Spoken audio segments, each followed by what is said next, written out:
In today's video, we are going to be talking about how we made our video, which is titled The Only Way to Get 1,000 Subscribers, which was a video I made thanking you, our lovely audience, for helping us hit 1,000 subscribers. Thank you all so much. So this video took almost about a week to make.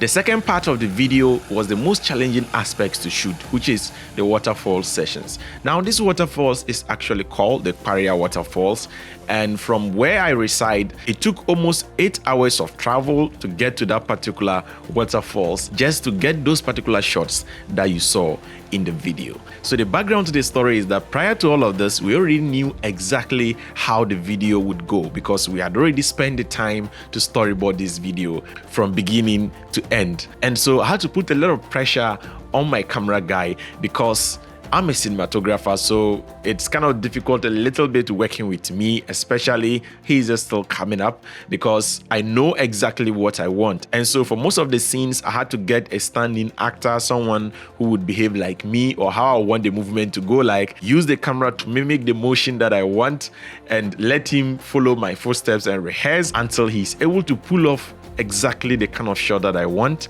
Then we actually move on to the next shot. So it wasn't actually an easy thing. It took a long time to make. And so at this waterfalls, just when we got there and we started to shoot, the wildlife division people showed up and threw us out of that place.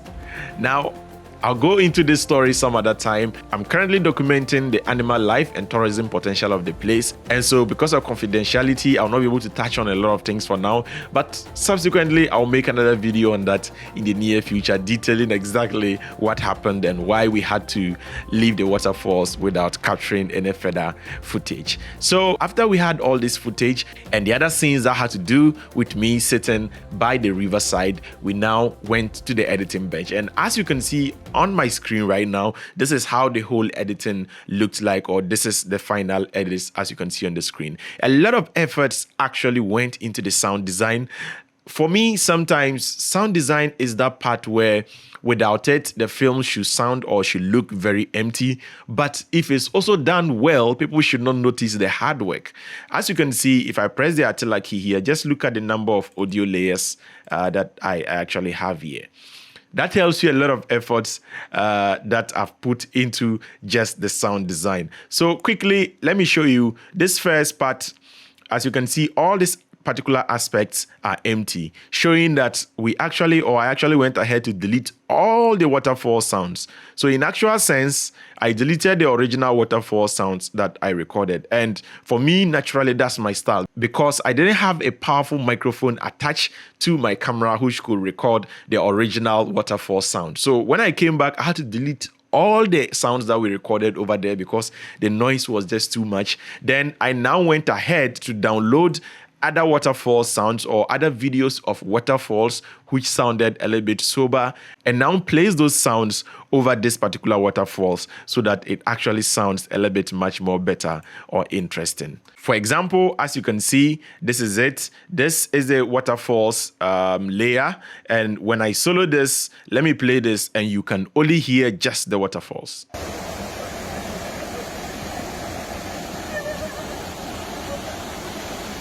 Yeah. So like I said, this waterfall sounds was just introduced there as another element because without this, it's going to look very empty. So guys, take note of that. Anytime you are producing such kind of videos, put a lot of efforts into the sound design. Sometimes what I do is I just look at the video, look at some of the things that are there, then look at how I can download or get those kind of sounds to kind of exaggerate or give it a kind of larger than life feel.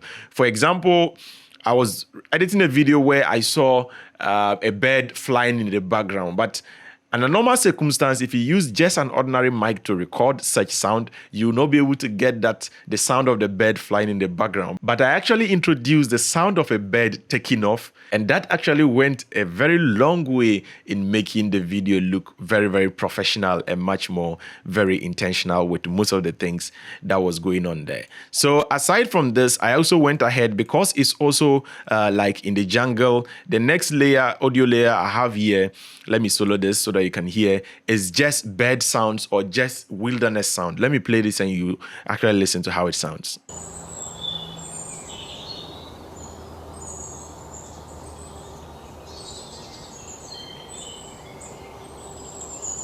Yeah. So basically, it's just a recording of the ambience. And this one too was actually introduced over here just so that to give everything that kind of cinematic feel going on. Like I said, without some of these things, trust me, it's not going to look as nice as it does or is looking just now. And as you can see, here are some other sound effects that I also added. Let me solo. For example, I actually exaggerated the sound of the water dripping off my beard in this particular shot. So I actually looked at this and thought to myself, how about if we could hear the sound of the water dropping? And it did go a long way in helping the video. So for example, let me just solo that so that you can hear just only that. Let me play that and you see. Yeah. Exactly that. So you can imagine some of these things, this is just a few seconds, but I had to spend some time to go through to get some sound which can actually accentuate this kind of water moving or dripping down the beards over here. So guys, you have to really be intentional with some of these things. Nothing happens just by chance. Yeah. So I had this particular, the wilderness or jungle sound running through the whole video. As you can see, this particular whole layer is dedicated, this layer is dedicated to that. That's throughout the whole video from beginning to the end. And I have this one as supporting ones. Then here are also the extra sound effects that goes along it. Then these two layers actually are the sound that I use or the music that I use on the video. So let me solo this and you just hear the music alone play.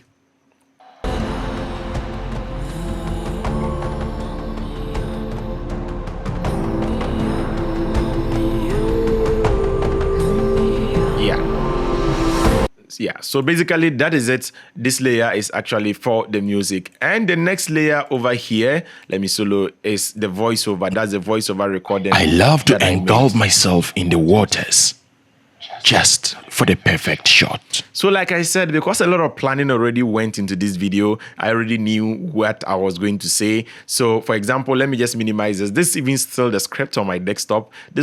I just wrote this thing here and used this to record. As you can see, I have it here. I love nature. I love to observe and capture every single detail of nature.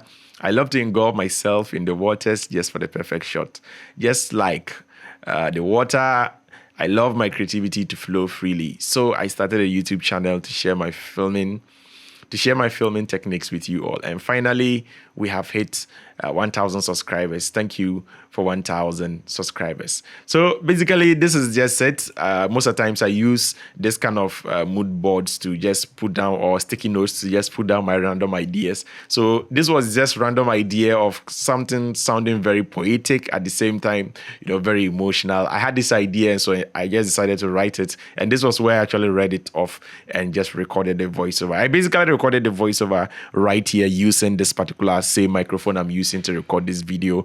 But of course, I used something to cover my head. I have another separate video on this channel where I talk about how to record voiceovers. You can click here to watch it. I'll just link it up here. Click there to watch it if you're someone who records a lot of voiceovers, because I give you a very simple, cheap way of recording high quality voiceovers without using even a professional device which is designed for that purpose. So that's it by way of how I came up with the idea for the voiceover. So basically, that's just all the elements that went into, creating this piece or making sure that this piece works. As you can see, a lot of efforts actually went into the sound design, because if I take off all the sound design, a lot of these sounds are actually going to be very empty, or the whole video isn't going to be very catchy. So for example, like this fly like this, I actually looked at the fly and the shot was looking very empty for me. So I had to look for sound of a fly, which can give us a particular kind of a sound of the kind of a fly trying to take off, so that it adds some kind of movement to the whole shot. Let me show you what I mean. Let me solo the sound layer for it and you see.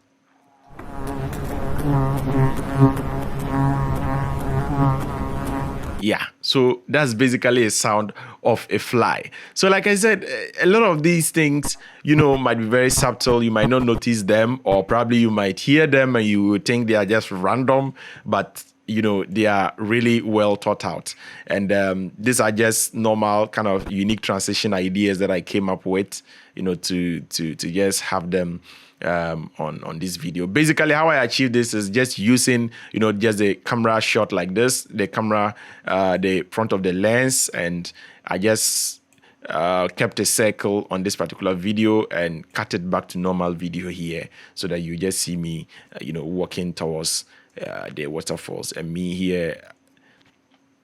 And right after that, you see me engulfed in the water and all that. So it goes through. So go back again and watch the full video, guys, if you still want to get a full grasp of this. But I really hope this breakdown was really, really helpful to letting you see the kind of hard work that went into producing this video. Again, just before I end, I want to talk about this particular portion. I actually had to go ahead to download all my previous videos, not all, but almost a chunk of them. Then I just kind of took some few frames out of them so that they can all show. And this is just bits and pieces of all what you actually saw. So what I did was that I selected this particular portion of the timeline right from here to here. I selected all of that, rendered it out, and played it on my phone screen, made my camera guy hold it. Of course, yes, he's actually the one that you see here. His name is Utman. He's here. So I rendered the video out, played it on the particular phone that you see here. I made him turn the phone facing the screen and just have a smile on his face. So I brought the camera in closer and pulled out of the shot just to reveal his face and him just smiling. And so basically that was how I actually achieved this. So again, it's all about sometimes just thinking outside the box. So this is still the same cut. So I just selected this, rendered it out, played it on this phone, made him hold it, then I reshot all that part, then brought it back here onto the timeline. But at the end of the day, I think it actually worked well. Let me know your thoughts in the comment section below if this video was actually a really interesting one and if this breakdown has actually really been very helpful. So if you really want to make this kind of a video, all I will say is go for it. Make sure you plan it ahead of time, and during the editing, don't underestimate the power of the sound design. If you have footsteps, make sure spend time, get footsteps sounds. Anything that goes on in the frame, make sure to spend time to get some of those sounds there, and trust me, it's going to instantly up the quality of the video and you'll be shocked. Trust me, you can take my word on that, guys. I want to use this opportunity to thank one of my subscribers by name Truvon, who is also a YouTuber. Thank you very much, Truvon, for requesting for this video. It's because of Truvon that I've made this breakdown video detailing how we actually went ahead to shoot this video and how we kept all of this thing together. And I entreat all of you to check out Truvon's channel because her channel is really awesome, especially if you want to learn more about locations right here in the West African country of Ghana, because she does a lot of travel vlogs and, you know, eating Ghanaian foods, Ghanaian culture, do's and don'ts of African culture, and a lot of those kind of content. If you are interested in those kind of content and some of the kind of lifestyles and things that we do right here in Ghana, kindly check out Truvon's channel. I'll have links to Truvon's channel in the description below. Kindly please go there, show her some love. Just let her know that you are coming from the African Amaze channel, and she's just about to hit 1,000 subscribers. And so I want all of you, my lovely audience here, please head on to Truvon's channel. Let's push her to 1K subscribers, or let's push her to 1,000 subscribers. Please do this for me. Go to Truvon's channel, make sure to click on the subscribe button. Thank you so much for watching this video, and again, very soon I have a very awesome short film which is going to be coming your way. I'm going to be posting the poster of that particular film in the community tab. Just watch out for it, and by the close of this week, the short film will be dropping very soon. As always, guys, I want to thank all of you for always showing up here. Until next time, as always, keep practicing filmmaking. Peace out.